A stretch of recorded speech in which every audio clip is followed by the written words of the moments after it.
Babes in Toyland 1961 film. Babes in Toyland is a 1961 American Technicolor Christmas musical film directed by Jack Donohue and distributed to theaters by Buena Vista Distribution. It stars Ray Bolger as Barnaby, Tommy Sands as Tom Piper, Annette Funicello as Mary Contrary, and Ed Wynn as the Toymaker. The film is based upon Victor Herbert's popular 1903 operetta Babes in Toyland. There had been a 1934 film, also titled Babes in Toyland starring Laurel and Hardy, and 3 television adaptations prior to the Disney film, but Disney's was only the second film version of the operetta released to movie theaters and the first in Technicolor.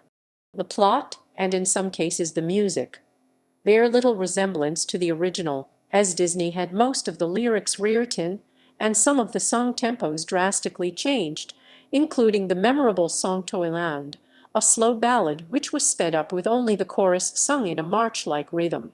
The toy soldiers later appeared in Christmas parades at the Disney theme parks around the world. Funicello said it was her favorite filmmaking experience.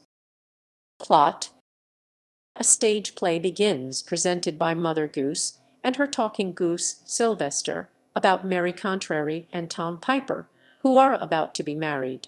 The miserly and villainous Barnaby hires 2 crooks, dim-witted Gonzorgo and silent Rodrigo. They are to throw Tom into the sea and steal Mary's sheep, depriving her of her means of support, to force her to marry Barnaby. Mary is unaware that she is the heir to a fortune, but Barnaby is aware and wants it all for himself. Gonzorgo and Rodrigo decide to sell Tom to the gypsies instead of drowning him, in order to collect a double payment. Gonzorgo and Rodrigo return and tell Mary Barnaby and the citizens of Mother Goose Land that Tom has accidentally drowned. They show Mary a forged letter in which Tom tells Mary he is abandoning her and she would be better off marrying Barnaby. Mary, believing she is destitute, reluctantly accepts the proposal from Barnaby. Barnaby unknowingly arranges for the same gypsies who have Tom to provide entertainment for the wedding. Tom, disguised as the gypsy Floretta, reveals himself, and Barnaby pursues the frightened Gonzorgo and Rodrigo, furious at their deception. One of the children who live with Mary informs her of some sheep tracks leading into the forest of no return.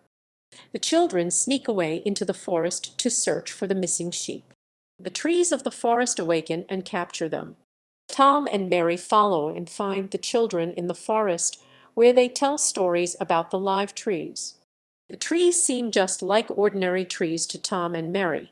Tom, Mary, and the children camp for the night. In the morning, the trees once again come to life and explain that they are now in custody of the Toymaker in Toyland, who is also the mayor and chief of police.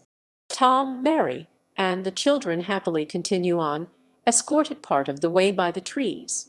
Through the windows of the Toymaker's house, they watch the Toymaker's brilliant apprentice, Grumio, present a new machine that makes toys without any manual labor. Overjoyed, the Toymaker speeds up the machine to such a high rate that it explodes, destroying every toy in the factory. Tom, Mary, and the children offer to help make more toys in time for Christmas. Grumio presents another invention, a shrinking gun that reduces everyday objects to toy size. He warns that if it is used on anything more than once, the shrunken object disappears completely.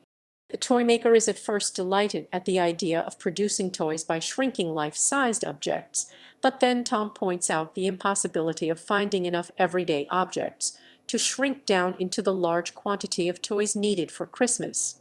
The Toymaker berates Grumio for his stupidity and throws the shrinking gun out the window in disgust.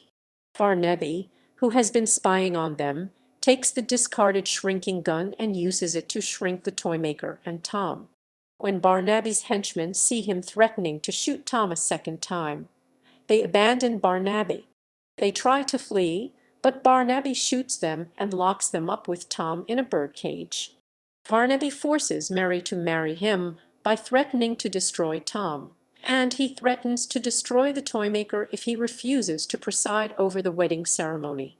While the Toymaker draws out the ceremony, Gonzorgo and Rodrigo rescue Tom, and the three of them sneak away and return with an army of toy soldiers to fight Barnaby. Barnaby easily demolishes the toy soldiers. He is about to obliterate Tom with another dose from the shrinking gun, but Mary destroys it with a toy cannon. The liquid splatters all over Barnaby and shrinks him to toy size. Tom, after challenging Barnaby to a duel with swords, stabs Barnaby, who falls from a great height into an empty toy box. During the battle with Barnaby, Grumio creates and presents another new invention, one that returns miniaturized people and items to their original size.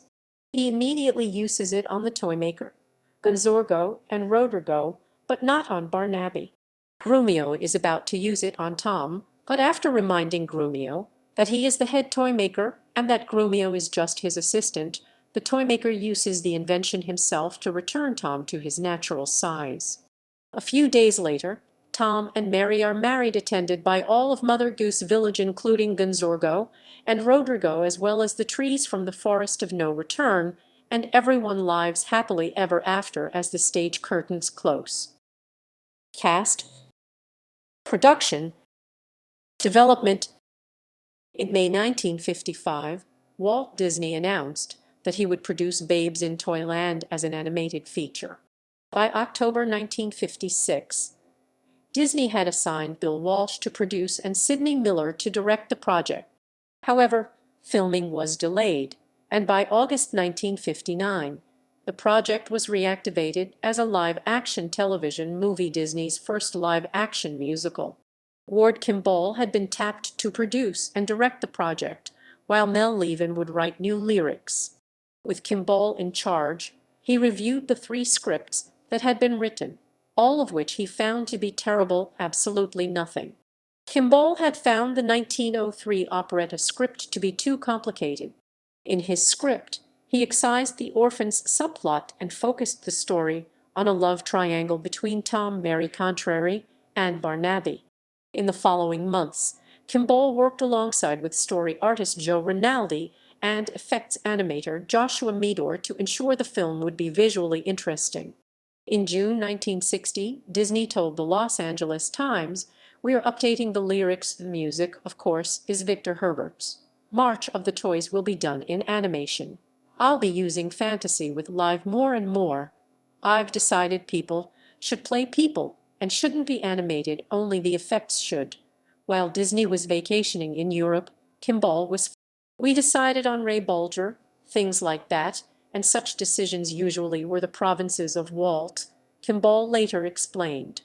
Furthermore, with the studio's option on the film rights set to expire within a year, a studio publicist placed trade advertisements that promoted Kimball's work on the film, leading to Disney deciding that Kimball had got above himself. Kimball was also traveling to New York to scout for Broadway actors to cast in the film. According to Joe Hale, Kimball had wanted one actress for Mary, but Disney had insisted on Annette Funicello. Further casting disagreements led to Kimball being kicked off the film. In January 1961, Jack Donohue was signed to direct, following his success on Broadway directing Top Banana and Mr. Wonderful, and for his work on TV specials for Dean Martin and Frank Sinatra.